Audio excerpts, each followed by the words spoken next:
Shalom and good day all, this is Tehillim29 back again for another anime review, and in this anime review I'm covering a series called Migi and Dali, and I must admit when this series first came on I wasn't too sure what to expect because of how well the story and plotline I guess changed, and also we got to see so much growth in regards to the characters.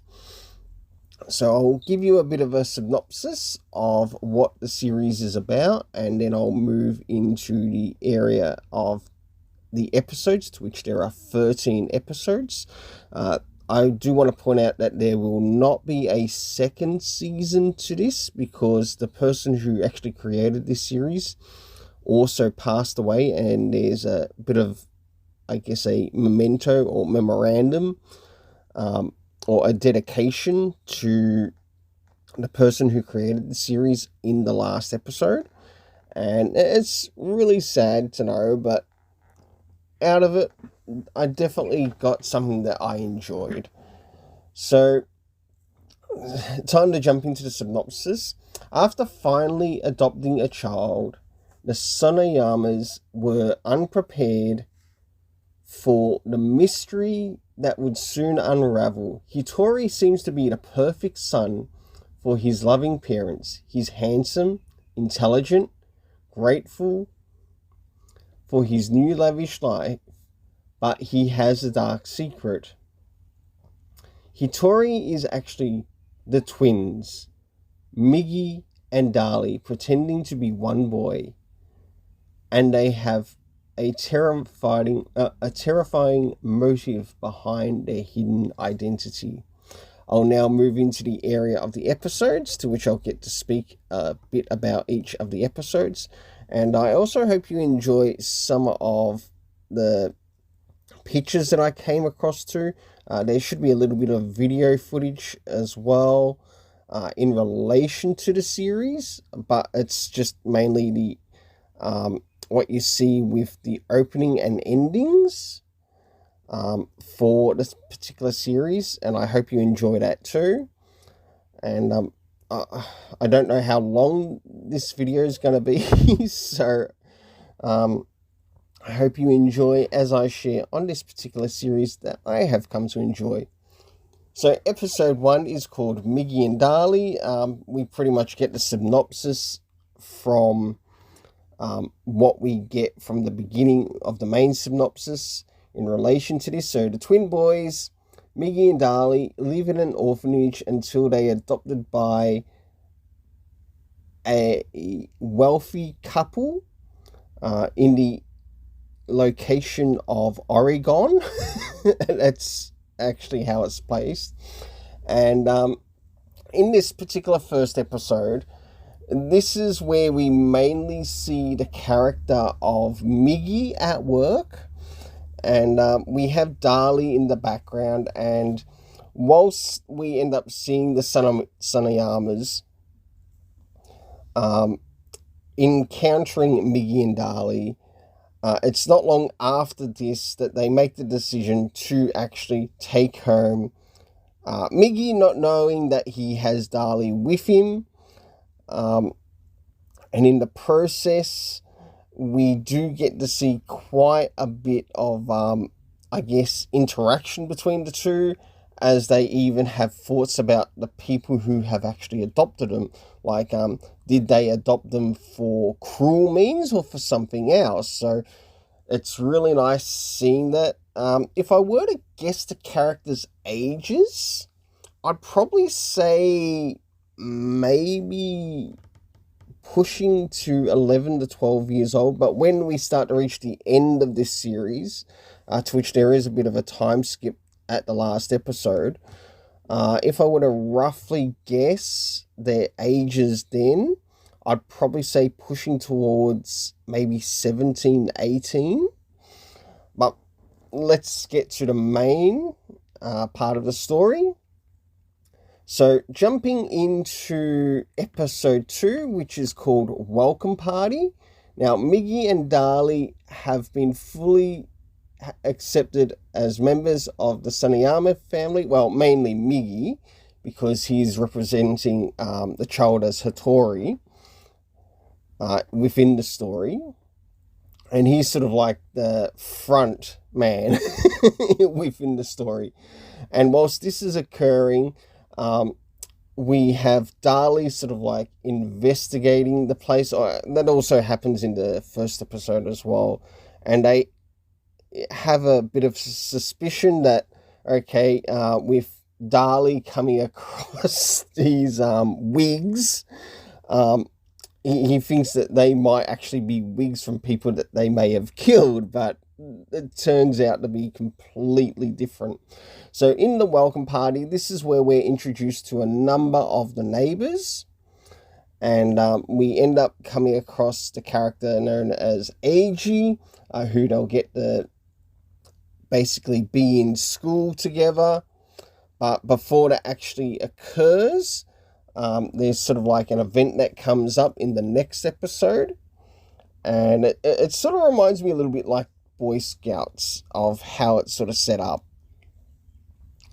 So once at the welcome party, they're again a little bit unsure as to what the welcome party is all about, and basically have their own thoughts be challenged in a way in regards to this particular story.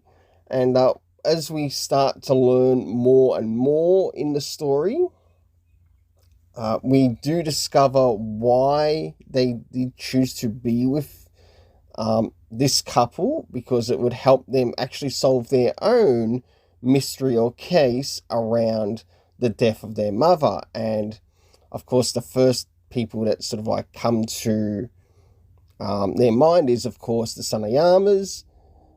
Now, jumping after the welcome party, we move into episode 3, which is called Let's Make Friends. Now, Let's Make Friends is actually set around a bit of a camp to which Migi and Dali end up going on the camp to. And whilst they're there, we end up meeting the character of Maru, who also was actually at the welcome party. We also meet a couple of other people. I'm unable to recall their name right now, but I definitely recommend you do check out these episodes in the series. So, jumping into episode 4, it's called Be a Good Student. Now, this is where in episode 4 we get the introduction of another new character by the name of Mick-chan. And this character is the housemaid, and she tells Migi and Dali about the Ichio family, to which Eiji is also a part of that family. And she shares some information about like one of the that there's some rooms there that they are actually looking for. So basically, whilst Dali is sort of like hiding, Migi is listening. Dali is hiding, listening to this information. Migi is sort of like in front, talking to her. And with that, we end up moving into the next place. And the next episode, which is called The Water Flea Song. Now, the Water Flea Song is an important, piece of music that is connected to Migi and Dali's past when they were living with their mother at one of the houses. At the time, they didn't know where exactly they were living, but the mother did. And this music plays an important part later on within the story. So after achieving first place in the test, the Sanayama family is invited to the suspicious Ichio family, to which after that there's something that occurs at the Ichio family's house, to which the Ichio, basically the mother, goes full out crazy. In other words, sort of like she wants to re-educate the child. She goes that far in the story. And yeah, there's some crazy scenes that do show up in the story, and you will know it when you see it because of how crazy it is. But it also gives you a bit of an understanding as to why this particular woman is like this, because not only has she sort of like used it on Eiji, it's also being used on Migi, to which whilst Migi and Dali are at that place, Dali has had to basically had to be be in hiding so he couldn't be found, but in the process still be able to report back to Migi to let him know what he has found. So, jumping into episode 6, it's called Who Killed the Parent Bird? Now, this also links to the main story around the characters, as they want to learn who was the person responsible for killing their mother. And of course, this still continues into the next episode with what is happening with Migi at the Ichigo household. And Dali continues to search the Ichigo house. Migi, by perfectly playing the role of an infant, sort of like tries to win over the mother of that household. And with this, we also have like some other things that take place, to which they also have a dog in the house, and the dog ends up making friends with Dali. Oh, I also forgot to bring up too, in one of the earlier episodes, mainly to be a good student, Dali does something to help Migi get better with his scoring in his sort of like studies and exams. And he comes up with a clever way to sort of like create a female persona to somewhat fool his brother. But not only does it fool him, it also fools Eiji as well. So, but that will also take place a little bit further in the story. So, jumping into episode 7, it's called It Wasn't a Ghost. So in this, it points out it was Eiji who killed our mother. To confirm the truth, Dali disguises himself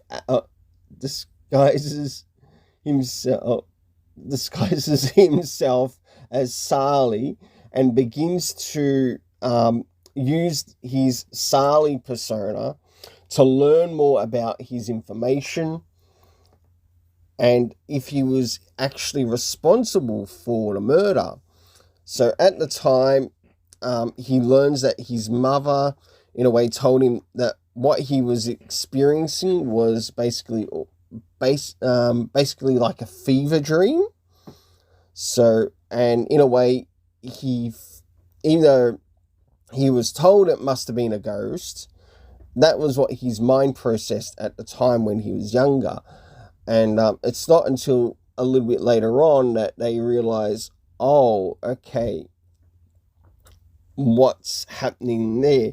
And jumping into episode 8, there's a little bit of a falling out between Migi and Dali, and this is called To Become One. But though there's the falling out between them, in a way, they do eventually get back together, and you will get to see that happen. Shocked to discover Sali's true identity was Dali, Migi flees to the Akiyama's house, and whilst he's at the Akiyama, to which their son, I forget the son's name, but he plays an important role to help them gain more information as to who is responsible for the murder. And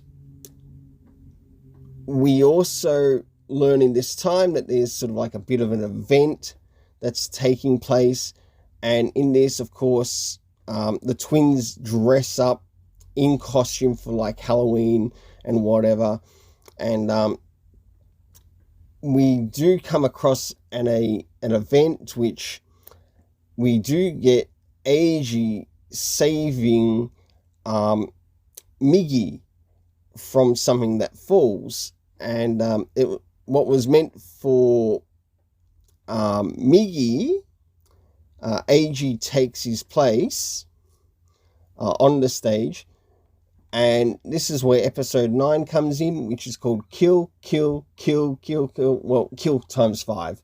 It's the only way to put it. To which it does bring up the message, why did Eiji save me?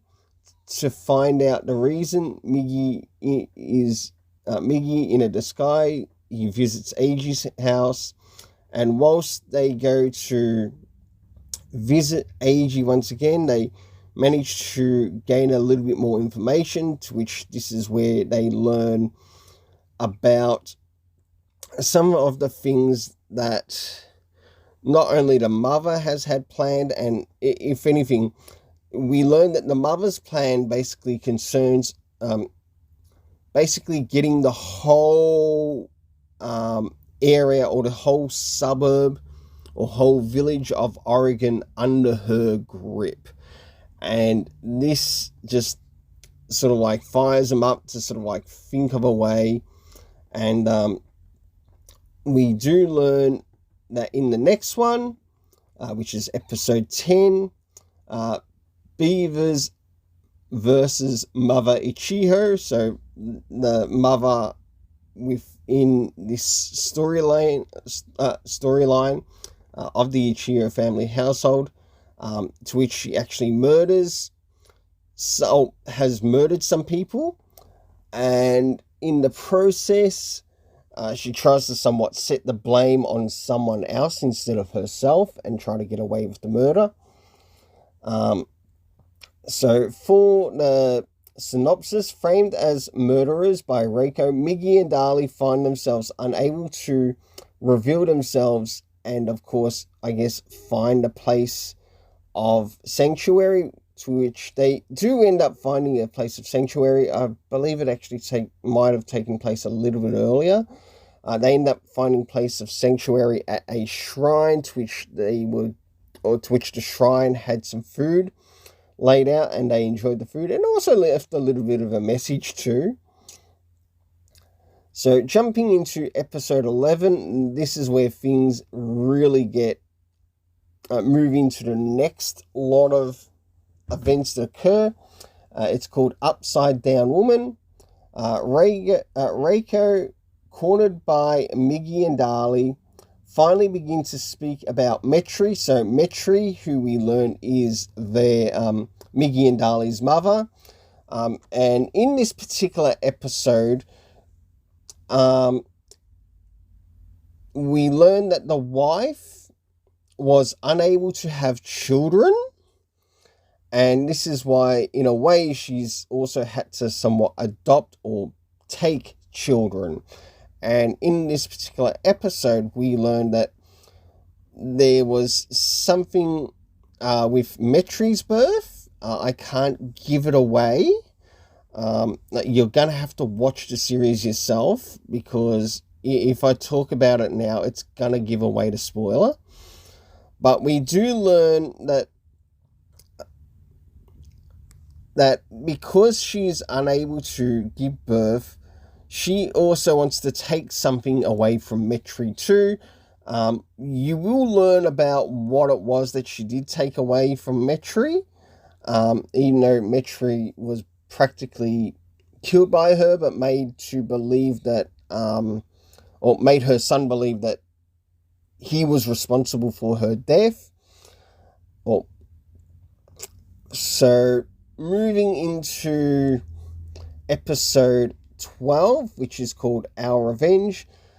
After the events have taken place in episode 11, Reiko finally ends up her comeuppance in the stories, and of course there is a bit of revenge taking place, and with that she's basically given a confession in episode 11, to which we get to see an important place or important that it takes place in sort of like further chapters or further episodes.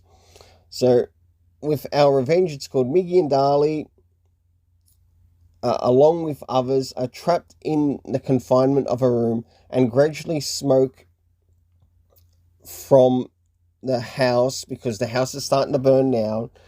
They get help from Akiyama, who ends up coming to their rescue.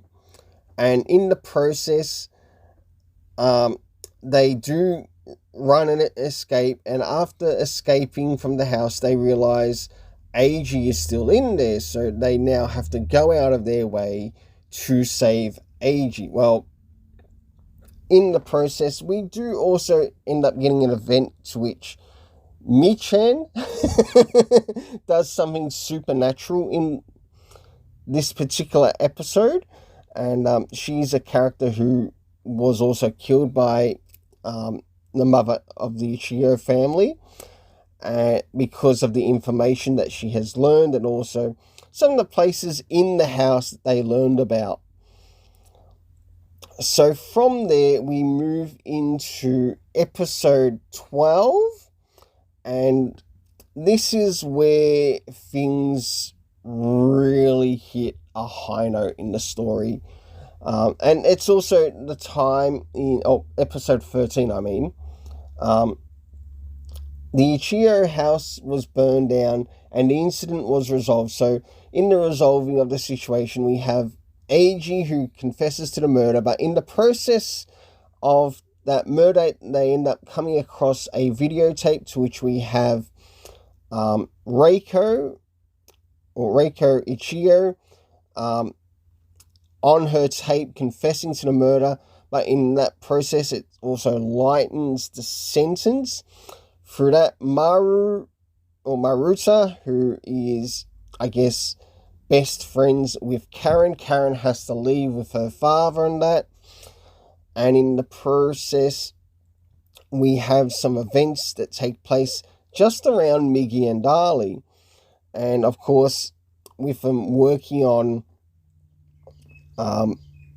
things such as with the end of year events, such as the happy holidays or Christmas or whatever to be celebrated, they end up bringing up a bit of a question of sorts of what will you do to be a good boy? Will you have, and of course Dali is responding, and I must point out that during this, not Dali, Migi's responding yes that he wants to be a good boy, but Dali, due to some of the previous events, he has been scarred and it's changed his appearance, and therefore it makes him a little bit hard to bring out during these events to which they want to change places.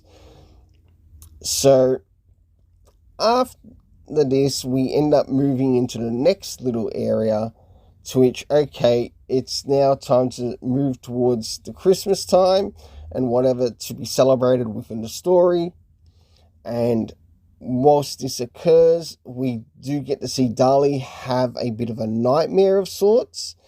But when he wakes up, and when it sort of like falls onto this main important day of the year for him, he realizes that there's two presents, and it's sort of like, did they get something wrong? Because they're meant to be believing that there's one child between Migi and Dali.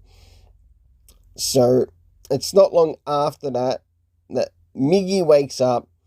Of course, the Sunoyamas come in, and with the Sunoyamas coming in, they do realize that yes, they weren't wrong with like putting two gifts there.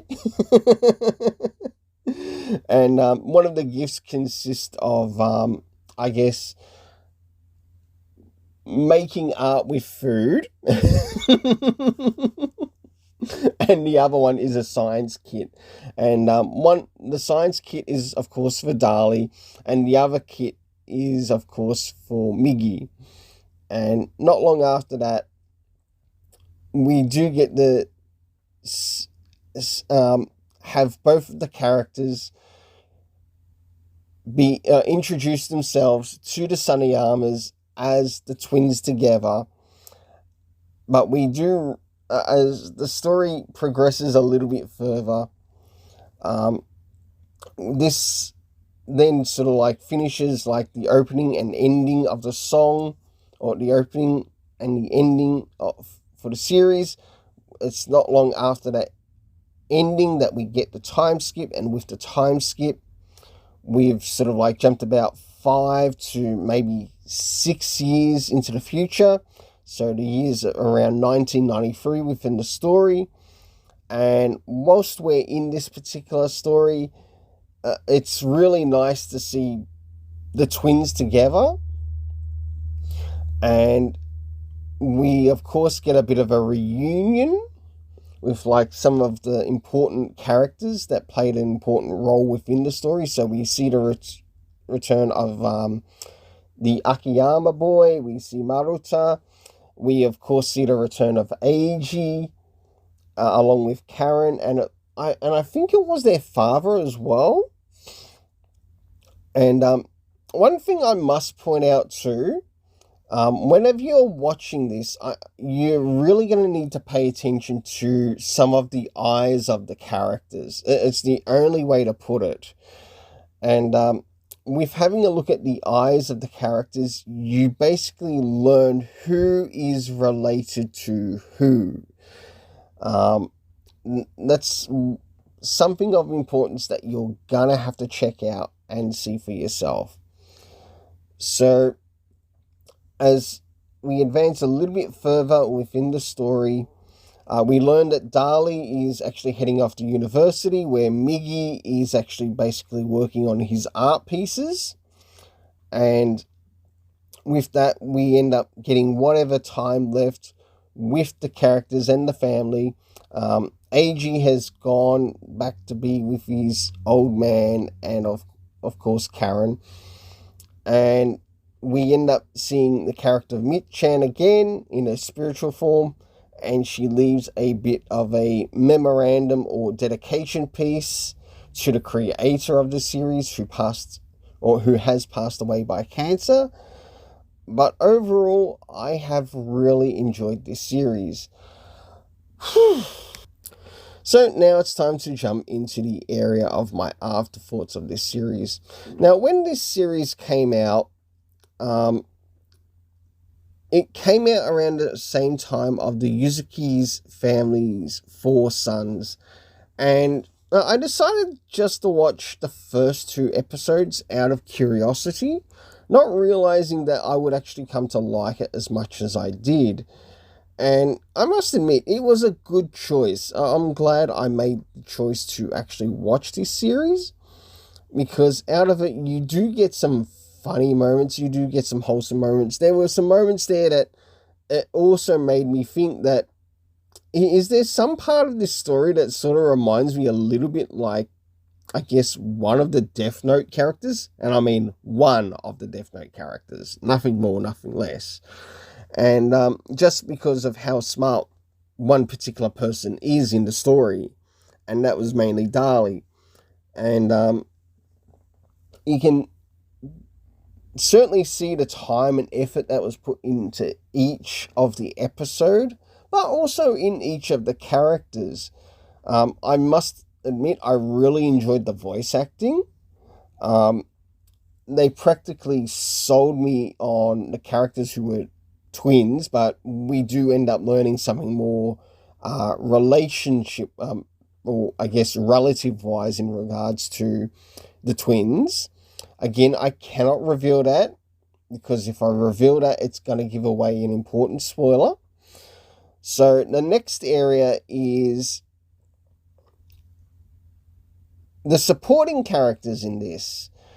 Now, I think the supporting characters in this were very well thought out. Even though we don't get a lot of supporting characters, for what there is, they put in a lot of effort to play an important role for the main characters. Next is the area of the soundtrack, to which I enjoyed the soundtrack all the way through. The animation, absolutely enjoyed the animation, and also the group who actually worked on it. To which they are called, or the publisher of the group is called REMOW, or Remau. So, and last but not least, the story. Well, if it's one thing else that I'd like to include about the story is I wouldn't mind picking up this particular story in a manga omnibus.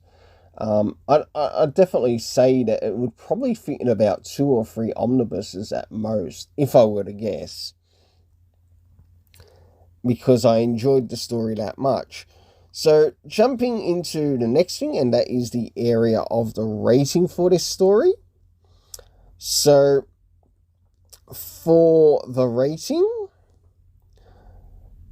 or for the ratings, the first area I need to work on is the main characters. For the main characters, I'd have to say the main characters of the series. Yes, the Sanayamas are in a way the main characters, but they also play the role of the supporting character. So I might just set them as the supporting character to the story instead of the main characters, to which are Migi and Dali. And some of the things that we happen to see with these particular characters and how these characters sort of like work basically each day trying to solve an issue, and also how to work together as one person. So for these characters, I give an 8.5 out of 10. For the supporting characters, such as the Sanayamas, the other families that play an important role, such as Maruta, the Ichio families. Now, the Ichio family did actually get quite a bit of spotlight within the story. And with the secret that you learn behind that family, absolutely incredible. 8.5 out of 10 overall in regards to the supporting characters. Next is the area of the soundtrack, to which I give a straight 9 out of 10. I love the soundtrack. I also enjoyed the soundtrack in relation to the opening and the ending of this story, or of what you see in each episode. I thought that was a fantastic choice. I also learned that with the ending part of the story is that they are actual scenes that the creator of this story actually did themselves and were used in the ending. And I'm for them to honor the person who created this story, who passed away. That was a fantastic way to do it. So thank you so much. And for the ending, I'll give a 9 out of 10. Or for the soundtrack, I'll give a 9 out of 10. Jumping into the area of the animation, I really enjoyed the animation and how it was used in relation to each of the characters. You could definitely make out how each person was or are their own particular person. In many cases, you can also tell that they didn't sort of like reuse panels within the story, which I really appreciate. So for the animation, I give an 8.5 out of 10. Now it's time to move in relation to the story. Now, for this story, from beginning to end, you start off with basically learning about 2 characters, and at the end of the story, you end up learning about a bunch of characters. And that includes people who are related to Migi and Dali. For this story, I am going to give it a 9 out of 10. This is a bit of an underrated gem. If you want to see something that's like really small, doesn't have a lot of episodes, this is definitely a series for you to check out. Well, if you happen to watch this series, please let me know what one of your favorite episodes were, or even what one of your favorite scenes might have been within the story. And what did you get out of this series that maybe I might have missed? Well, until then, let's keep it colourful and have yourself an awesome day.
でちょうだい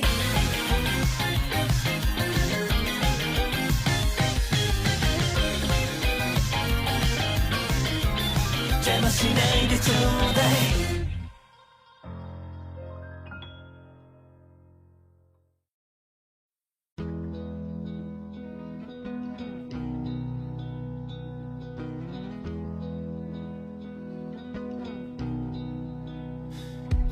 The day we promised 漕ぎ始めた小さなボート Until we get to the place we dreamed 振り向かず along the way To go straight 息を揃え僕らは同じ歌を歌う赤なら止まれ No rush Cause it's a long long way Even if the heavy rain is coming We really don't care 乾いた風も追い風にいそうとって The gate is open 遠ざかるスカイライン動き出した life Sunrise